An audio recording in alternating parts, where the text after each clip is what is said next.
give us a proper structure? Oh, I'm sure, because what we start with is the same things that they had to consider all those years ago. An uneven road, a certain weight and gravity. These things haven't changed. Nick's team of carpenters are building a full-size replica of the vehicle.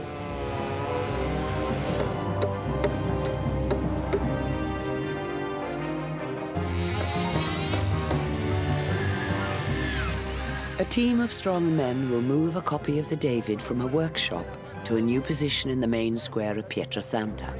They will transport it through narrow streets, the same distance as Michelangelo did 500 years ago. If they make a mistake, the David could crash to the ground, crushing anything in its path. Several tons, and the real problem would be if it started to roll away and then it hit a bump. That's when things would start flying around. We don't want that.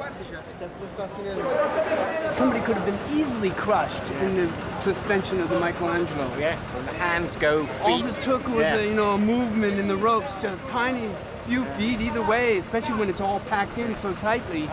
One rope broken and maybe they all go. Yes, ping, ping, ping. Let's hope for better. Yeah, indeed.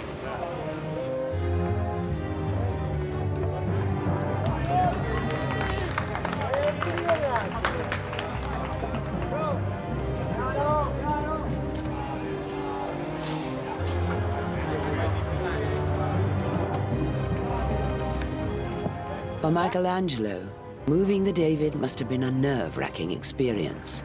After carving his masterpiece against the odds, now it could be destroyed at the last hurdle.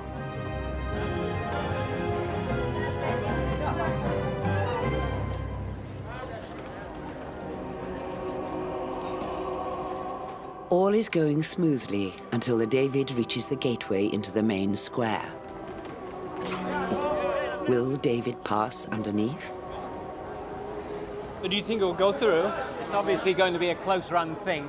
Remember when Michelangelo had to take it out of the Opera del Duomo, he had to actually take down the arch in order to make it fit through. Yes, that's right, and we haven't sought permission here. He probably didn't have to.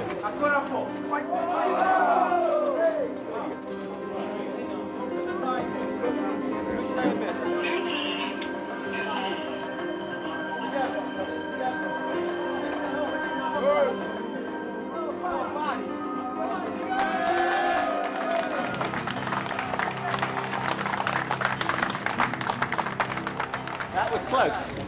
Very close.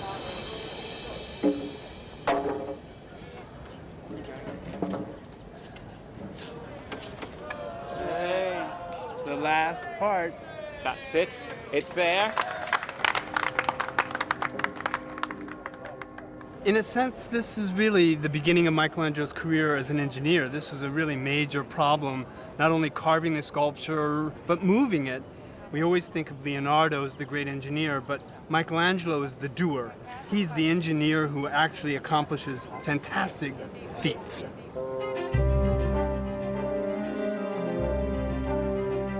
Where to position the David in Florence led to one of the greatest confrontations in the history of art. Michelangelo wanted it to stand outside the palace in the main square. His rival Leonardo da Vinci was lobbying for a far less prominent site, up against a wall on the side of the square.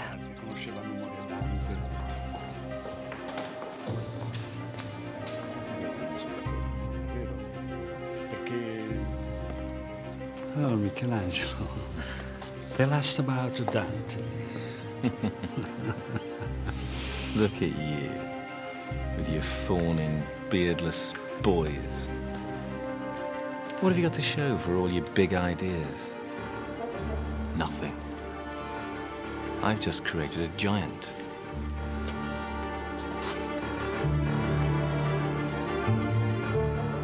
It amuses him to mock me as if I were some uneducated craftsman. He once compared me to a baker. The truth is, he's jealous. He could never have finished the David. For 20 years he talked about this great bronze horse he was going to make for the Duke of Milan. But whatever happened to that?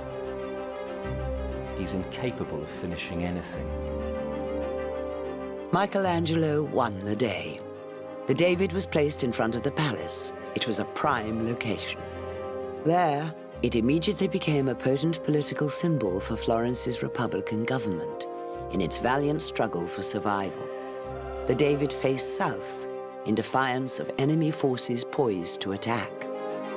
But Michelangelo also trumped Leonardo in another gratifying way. We know from his bank account records that Michelangelo deposited 900 ducats to his savings account at about age 30. This sum slightly exceeded the amount that Leonardo da Vinci was able to put into his savings account over his whole lifetime. Michelangelo was already a wealthy man, as well as recognized as one of the greatest artists in the world. For almost 400 years, the David stood proudly outside the palace. But this is not the original. It's a copy from the 19th century, when the real one was moved to the more sheltered